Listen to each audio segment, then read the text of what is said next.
gente, tudo bem? Estamos aqui para falar do segundo tópico do nosso curso. Nesse segundo tópico, nós vamos falar um pouco mais aprofundado sobre os fundamentos da animação. Como que uma animação é criada, né? Quais são os princípios básicos. Então, por exemplo, o que é um frame rate, né? Uma velocidade de interpolação. O que é um quadro-chave? O que é um quadro interpolado? A gente vai falar um pouquinho sobre isso, tentar desvendar essa linguagem por trás da animação. Né? É uma linguagem própria, a gente entendendo isso, o que é uma cena, o que é uma sequência, como que se elabora um roteiro, a partir de onde. Né? Então, compreendendo esses aspectos conceituais, a gente já tem a possibilidade de começar a produzir nossa própria animação. Né? Eu espero que vocês gostem desse material. Esse tópico ele é muito importante porque já no final dele a gente já vai introduzir um pouquinho sobre a animação digital. Já vamos falar sobre os principais marcos históricos da animação digital, da inserção da computação gráfica e dos computadores gráficos para a produção de material animado, né? E já vamos começar a compreender um pouquinho como que funciona uma animação 3D. Vamos falar um pouquinho sobre o Blender, que é o software que a gente quer utilizar nesse curso para vocês poderem produzir as animações de vocês. Começamos aqui, quando você abre o seu Blender, a primeira coisa que aparece é essa nossa janelinha aqui, até com o gatinho do Flow, né, o filme que ganhou o Oscar. E a gente tem uma série de opções aqui que permitem que o programa se comporte de maneiras diferentes, né. O que a gente normalmente usa é o General mesmo, que é o geral, que tem as ferramentas mais comuns para você fazer a mais variada gama de coisas, certo. Você pode clicar nele ou você pode só clicar para fora que ele já entra aqui, certo.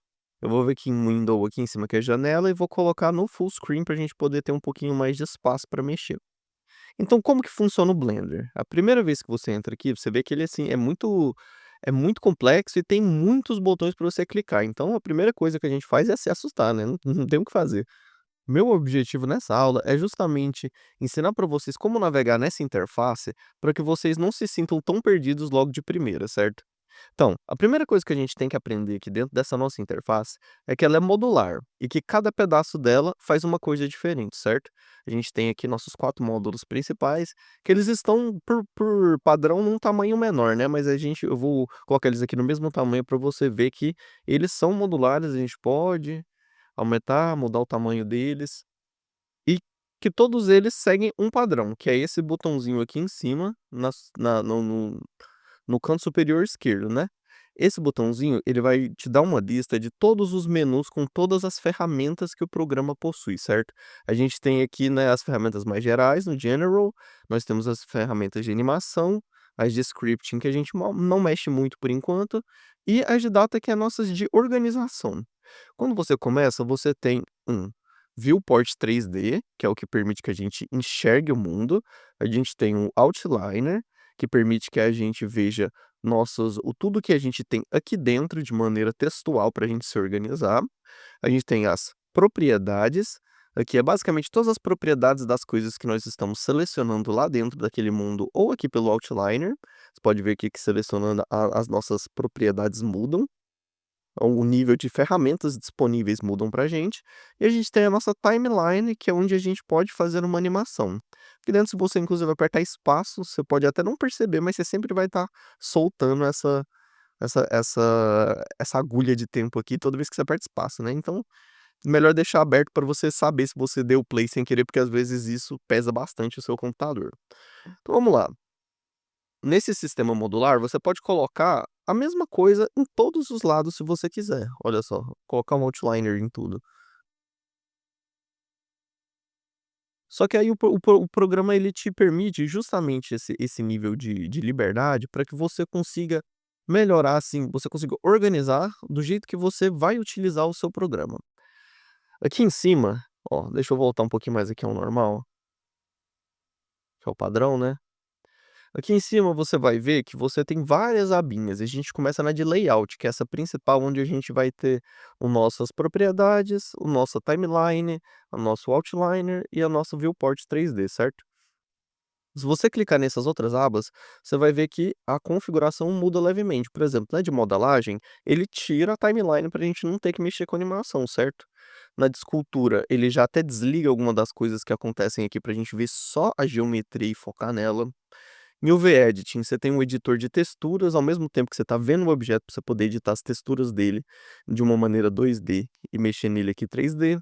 Na Texture Paint, você consegue fazer mais ou menos a mesma coisa, só que você consegue pintar com pincéis. É o lugar que a gente utiliza aqui para a gente pintar as coisas manualmente dentro do programa, em vez de usar a técnica de UV Unwrapping, que vocês vão aprender um pouquinho mais para frente. Nós temos shading, que é onde você decide o material, como que a luz reage a esse material e diversas outras coisas extremamente poderosas que a gente pode fazer aqui dentro. Você pode colocar uma iluminação global, pode colocar o material do objeto, você pode ver aqui que ele funciona através do sistema de Node, que ele é, a princípio, assim, meio complicado, mas quando você começa a estudar eles, você vê que eles são bem intuitivos. Então, continuando, a gente tem animação, a gente tem aqui uma janela também de 2 viewports diferentes, com configurações diferentes, esse daqui vendo todos os nossos objetos de maneira um pouco mais vivas, né, e aqui ele mais limpo, só para você ver o resultado final. Temos a Dope Sheet, que ela é mais especializada em animação do que a Timeline, e temos aqui o nosso Outliner e propriedades, do mesmo jeito. Em rendering a gente vai ter outras opções, né, pra gente escolher como que a gente quer exportar a nossa animação. Compositing, esse aqui é bem específico, não vamos entrar nele, nem em Geometry Node, certo? Então voltando para layout, vou clicar aqui com o botão direito e mandar ele se juntar com esse de cima, porque do jeito que ele tá aqui, ó, eu vou criar, ó, aqui em cima você pode clicar e puxar e criar uma nova coisa, certo? Porque aqui eles estavam fundidos lateralmente e toda vez que eu fazia isso eu mexia os dois ao mesmo tempo e não era isso que eu queria. Eu quero esconder aqui por enquanto a nossa timeline, porque a gente não vai mexer com animação. Eu quero que vocês foquem na navegação primeiro. Como que a gente navega nesse espaço 3D? A gente tem aqui nossos objetos que você pode clicar e selecionar e ver que eles selecionam aqui, certo? Você vê que dentro deles, cada um tem a sua propriedade especial, que normalmente quando você está selecionado nela, essa propriedade especial no menu de propriedades, ela aparece verdinha aqui, e tem uma série de opções que cada coisa tem única de si. Por exemplo, a luz, você tem potência da luz, na câmera você vai ter, né, a distância focal da lente, né, que você pode mexer e você vai ver a diferença na distorção, daqui a pouco a gente dá uma olhada. Dentro de um objeto, né, que é uma geometria, nós temos informação de material, a informação da própria geometria. Então eles estão organizados aqui de maneira mais fácil para a gente entender textual dentro de uma coleção que você pode renomear, colocar o que você quiser. Ó, diminuir, colapsar ela, abrir, fechar. Pode criar novas coleções. O Ctrl Z. Você pode sumir com essa coleção, pode aparecer com ela de novo, você pode tirar. Aqui é quase a mesma coisa, né, que ela ativa e desativa, então você não pode mexer nela, mas você pode adicionar outras opções aqui nesse menu de filtros que fica em cima, com uma setinha, que aí você pode tirar. Agora nada mais aqui é clicável do que está dentro dessa coleção que você tirou a setinha. Você pode fazer individualmente essas coisas também, tirei do cubo, ó, não dá para clicar no cubo, mas dá para clicar nas outras coisas. Então assim, básico de navegação. Então vamos lá, como é que a gente navega dentro do nosso viewport 3D, que é o nosso mais importante aqui, né? A gente tem essas 3 opções que a gente tem aqui primeiro nessa lateral, se você olhar. O primeiro é o nosso gizmo de orbitagem, né, que é o Orbit. Se você clicar nele, você consegue girar o mundo ao em volta do eixo do que você está olhando no centro, né. Se você vir com a rodinha do mouse, clicar com ela e girar, dá na mesma coisa segurando ela, né. É também a mesma coisa, tá vendo, nosso gizmo girando lá também. É a mesma coisa de você clicar no próprio gizmo e girar ele. E a segunda opção que a gente tem é o zoom. Se você clicar ele aqui e puxar seu mouse para trás e para frente, ele vai dar zoom. Mas, se você rodar a sua rodinha do mouse, mesma coisa. A última opção é o pan, que é andar lateralmente sem de fato orbitar. Que ele seria segurar Shift e clicar na rodinha do mouse. Então a rodinha do mouse normal orbita, se você segurar Shift, ela dá o pan, que é essa virada lateral, certo?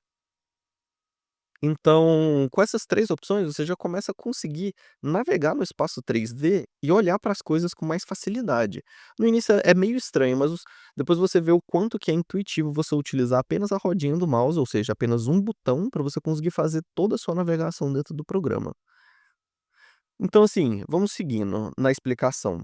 Olhando aqui no o a as nossas outras opções que a gente já tem aqui em cima da nossa, bem em cima do gizmo, a gente tem primeiro esses 4 botões que são os nossos formatos de visualização do viewport, certo? Ele, por padrão, ele vem nesse daqui que é o Solid, que é o modo sólido, ele tá vendo todas as geometrias criadas aqui dentro de maneira sólida. Se você clicar nesse, você vai para o modo Wireframe, que aí você vai conseguir ver só o arame que constrói o objeto, certo? Nesse modo aqui, que já começa a ser um motor de render, ele é o Eevee do Blender, que ele já começa a tentar mostrar para você materiais, né? No sólido ele sempre vai ter essa cor meio acinzentada. No Eevee ele já vai começar a mostrar material.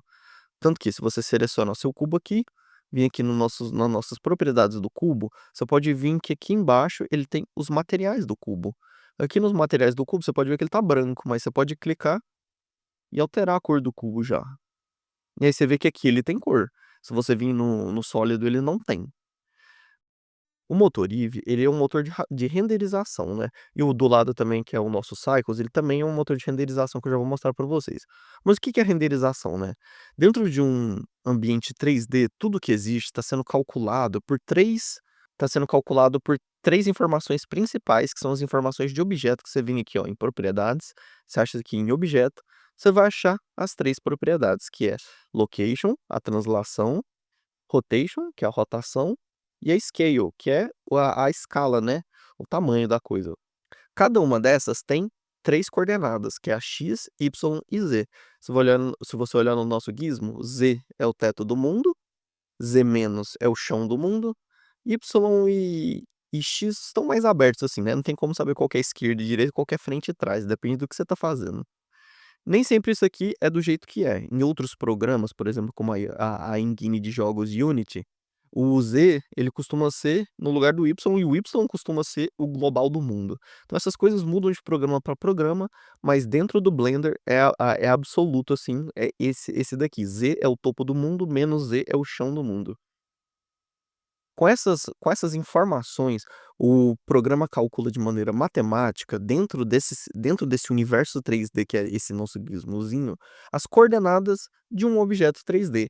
Só que tudo isso está acontecendo, de maneira puramente matemática, sendo processada pelo computador, certo? Só que a gente tá vendo e tá clicando, a gente não tá mexendo com matemática, pelo menos não tão profundamente, né. Então, o que que é esse processo de renderização? É justamente o desenho que o computador tá fazendo na nossa tela aqui agora, do que a gente tá vendo. Nesse exato momento, dentro do viewport, você já tá vendo uma pré-visualização da sua renderização. Então, assim, do jeito que seu programa tá mostrando que para você renderizar e finalizar e ter, por exemplo, um JPEG e um PNG final, vai mudar pouca coisa. O computador vai precisar do mesmo nível de processamento. Então, às vezes, se ele está travando aqui dentro, para você conseguir finalizar ele, exportar um PNG do que você está vendo, vai ser a mesma dor, né? O mesmo nível de computação que ele vai precisar. Então, o que que é o Eevee e o que que é o Cycles? O Eevee, ele é um motor de rasterização. O que que é um motor de rasterização? Ele utiliza outras fórmulas matemáticas para tentar criar efeitos visuais para a gente. Você está vendo que a cor ela tem sombra, ela tem luz, ela tem uma certa variação, certo? Só que isso daqui são apenas simulações do que seria de verdade uma luz. Ele não é a luz não é de fato computada pelo computador. E por causa disso, ele é muito mais leve do que o nosso Cycles, que a gente já vai ver.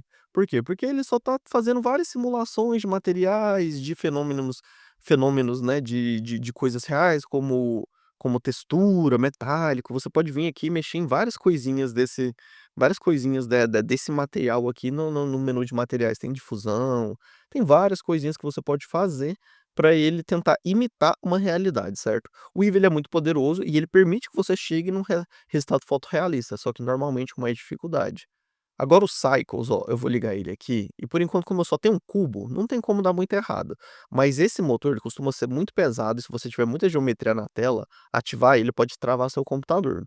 Então, Nessa hora, assim, quando a gente vai querer trabalhar com 3D, já é a hora da gente começar a pensar em investir também numa máquina melhor, né. Porque, principalmente para trabalhar com cycles, que melhora muito a facilidade do fotorrealismo, a gente precisa de um computador um pouco mais de uma nova geração, né, com peças um pouco melhores. Mas, assim, voltando para a explicação do Cycles, o Cycles ele é um motor de tracejamento de raios, ou seja, é o Ray Tracing que a gente tanto ouve falar por aí. Como que funciona o tracejamento de raios? Ele literalmente o computador vai calcular como se a lâmpada aqui, ó, vou mexer ela no espaço, ela realmente estivesse iluminando aquele objeto de maneira realista, certo? Ou seja, para criar essa ilusão de realismo, a gente não precisa de muito, a gente só precisa posicionar lâmpadas como se as lâmpadas estivessem no mundo real. Os materiais também são um pouco mais fáceis de criar, apesar de que tem toda uma arte por trás disso também, não vou dizer que é fácil, porque assim, é outra área de conhecimento que também tem os seus próprios empregos e os seus próprios salários. Mas assim, permite coisas muito mais poderosas ao custo de ser também uma tecnologia muito mais pesada. Quando a gente vai mexer com cycles, é importante você vir aqui em Edit, nas suas preferências do seu programa, e vir aqui no final em System, em Sistema, e escolher aqui no Cycles Render Devices, que são basicamente qual que é o dispositivo que você vai utilizar para calcular os seus cycles, né. Por padrão, ele vai vir selecionado nenhum, mas você vai ter aqui para você 4 APIs para você escolher. O que que são APIs? Elas são pontes que o programa faz com a sua placa gráfica para renderizar muito melhor e mais rápido lá dentro. Se você não tiver um desses daqui ativado, mesmo tendo uma placa, ela não vai funcionar bem, certo? A API do CUDA é da NVIDIA, né, funciona bem com as placas do RTX, e o Optix também a mesma coisa, também é da NVIDIA para conversar com as placas da RX. O Optix ele é melhor para calcular os raios, e o CUDA é melhor para lidar com muita geometria ao mesmo tempo, mas normalmente a gente costuma deixar o Optix. O RIP é a tecnologia da AMD, que se você tiver uma placa AMD, ela vai utilizar o RIP e não o Optix, e o ONE-API é da Intel Arc, que na verdade uma placa de vídeo bem rara, assim, que a gente vê muito pouco, da Intel. Normalmente, eu aqui tenho uma RTX 3060, vou deixar aqui no Optix. Eu até tenho aqui, você pode ver no AMD Ryzen, que eu tenho no meu processador gráficos integrados. Só que ele não chega nem perto de uma placa gráfica dedicada, certo? Vamos deixar aqui no Optix, salvar preferências, fechar. E eu vou ter muito mais fácil que agora, provavelmente vai travar muito mesmo o meu computador utilizando isso. Mas é basicamente isso, assim, que a gente vai ver. A gente nesse menu lateral aqui, que é até onde eu vou explicar nesse vídeo, só temos mais 2 botões para a gente explicar, que é o de overlay. Esse overlay é basicamente tudo que você está vendo nesse mundo, né. Se você desligar ele, você vê que isso tudo some, e você pode clicar na setinha e escolher o que que você quer esconder e o que que você não quer esconder, certo. Ó, extra, texto, o chão, os eixos, pode ativar o eixo Z também, que normalmente ele não vem ativo. É uma opção de visualização apenas que não altera em nada o programa. O outro que a gente tem são os nossos gizmos de transformação que nós vamos falar na segunda parte desse tutorial, que é basicamente nossas ferramentas que estão aqui no canto de transformação, né, que é a de mover, a de rotacionar e a de escalar. Se você não tiver o gizmo ativado, ele não vai ter essas setinhas aqui, ó, tá vendo? Não aparece para você clicar nelas. O gizmo é basicamente isso, tem as suas opções também, mas nada de muito importante. Aqui é apenas a visibilidade das coisas, se você quiser sumir com todas as mechas da sua cena de maneira mais fácil, quiser sumir com todas as lâmpadas do seu mundo de maneira mais fácil. Você tem essas opções de visualização, certo? Todas essas outras são opções de navegação, né, de transformação que eu vou falar com vocês no próximo vídeo, que eu vou falar de transformação e de animação, certo? Então, assim, a última coisa que é importante vocês aprenderem para a navegação é como utilizar a câmera. Você vai ver que ela tá aqui, né? De padrão, e ela tá aqui na nossa collection aqui em cima. Como é que a câmera funciona? Se você vir aqui nesses botões laterais, você pode ver que a gente tem uma câmera. Se você clicar nela, você vai pular para a visão dessa câmera. Se você apertar zero, ó, você pode até ver que é o atalho dela, não pede zero. Se eu apertar zero, você consegue pular para sua câmera, apertou de novo, você sai da sua câmera. Dentro dessa câmera, você pode visualizar melhor, né? Por exemplo, você vê aqui no menu de propriedades dela, você pode trocar por exemplo, né, a distorção da lente e pode começar a brincar com essas coisas. Uma coisa interessante de se mexer nela é você vir aqui nessa setinha que tá quase escondida aqui, ó, que ela abre outro menu lateral pra gente que só mostra algumas opções desse mesmo menu de maneira mais fácil, né, às vezes a gente não tá na aba certa aqui, mas mostra de maneira mais fácil. Você vai ver aqui em View, que é visualizar, pode fechar a maioria das coisas e deixar só o View. E você pode vir aqui em Camera to View, que você pode travar a câmera no que você estiver olhando. A partir desse momento, quando você começa a orbitar o mundo, a câmera começa a ficar seguindo o que você está colocando. Então, se eu apertar 0 aqui de novo, você vai ver que a câmera agora mudou totalmente de lugar de onde ela estava, né. Porque nesse modo, você consegue controlar a câmera como se você estivesse orbitando o mundo. Isso aqui é muito poderoso para você poder posicionar sua câmera do jeito certo quando você quiser exportar uma versão final de alguma coisa, certo?